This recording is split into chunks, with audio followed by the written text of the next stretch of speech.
monde de par la qualité de sa restauration, et l'autre aux couleurs civiles d'une compagnie aérienne suisse qui est une compagnie très officielle qui s'appelle UAir, U comme Junkers.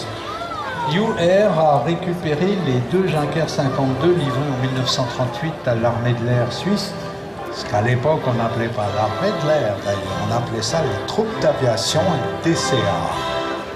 Et donc les troupes d'aviation et DCA ont exploité pendant des décennies, ont exploité ces deux avions pour larguer des parachutistes, en particulier en haute montagne.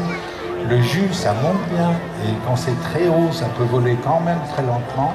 Et donc les parachutistes suisses adoraient travailler avec cet avion, mais un beau jour, le haut commandement des troupes d'aviation et DCA a décrété que c'était quand même ridicule à l'année, alors qu'on faisait voler des jets supersoniques.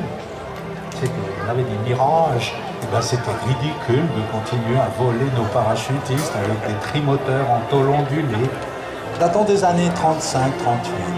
Et donc ils ont été revendus, ils ont été démilitarisés, vendus à UAir, et regarde-le, ce jus argenté.